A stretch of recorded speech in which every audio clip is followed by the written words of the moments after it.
Senior హాస్య నటుడు రాజేంద్ర ప్రసాద్ ఇంట్లో తీవ్ర విషాదం చోటు చేసుకుంది. ఆయన కూతురు గాయత్రి గుండెపోటుతో కన్నుమూశారు. శుక్రవారం కార్డియాక్ అరెస్ట్ కావడంతో ఆమెను హైదరాబాద్లోని ఏఐజీ ఆసుపత్రికి హుటాహుటిన తరలించారు. చికిత్స పొందుతూ ఆమె మృతి చెందారు. రాజేంద్ర ప్రసాద్ కు ఒక కూతురు, ఒక కొడుకు ఉన్నారు. ఇక గాయత్రి మరణం తెలుగు ఇండస్ట్రీలో తీవ్ర విషాదాన్ని నింపింది. ఈ ఘటనతో రాజేంద్ర ప్రసాద్ షాక్ కు గురయ్యారు. తెలుగు సినిమా ఇండస్ట్రీకి కూడా ఇది బిగ్ షాకే. ఎందుకంటే కేవలం 38 ఏళ్ల గాయత్రి కార్డియాక్ అరెస్ట్ అవ్వడం అనేది అందరినీ ఆశ్చర్యానికి గురి చేస్తోంది. నిన్న శుక్రవారం కార్డియాక్ అవ్వడంతో ఆసుపత్రిలో చేర్పించగా ఆమె చికిత్స పొందుతూ మృతి చెందారు.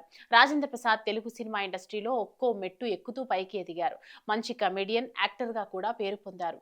ఆ తర్వాత ఆయన హీరోగా కూడా పనిచేసి తెలుగు సినిమా ప్రేక్షకులను ఎంతగానో ఆకట్టుకున్నారు.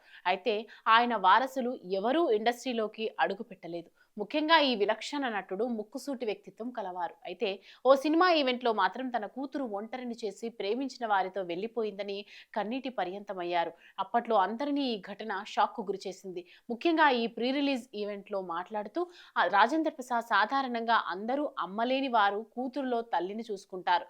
నా తల్లి నా 10 ఏళ్ల వయసులోనే చనిపోయింది.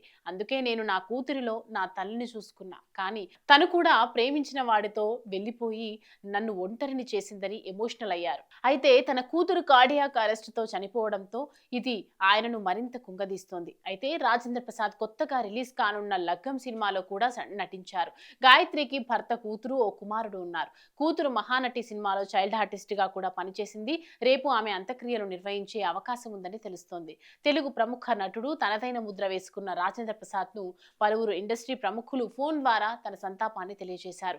చిన్న వయస్సులోనే కూతురును పోగొట్టుకున్న ఆయన బాధ వర్ణనాతీతం. ప్రస్తుతం ఆమె మృతదేహాన్ని హైదరాబాద్ లోని కుకట్పల్లికి తరలించారు. ఈ రోజు లేదా రేపు మధ్యాహ్నం గాయత్రి అత్తగారి స్వంత ఊరులో అంత్యక్రియలు నిర్వహించే అవకాశం ఉందని తెలుస్తోంది. ఆమె భర్త మహీంద్రా కంపెనీలో ఉద్యోగం చేయగా ఆమె ప్రముఖ బ్యూటీషియన్ గా మంచి గుర్తింపు తెచ్చుకున్నారు.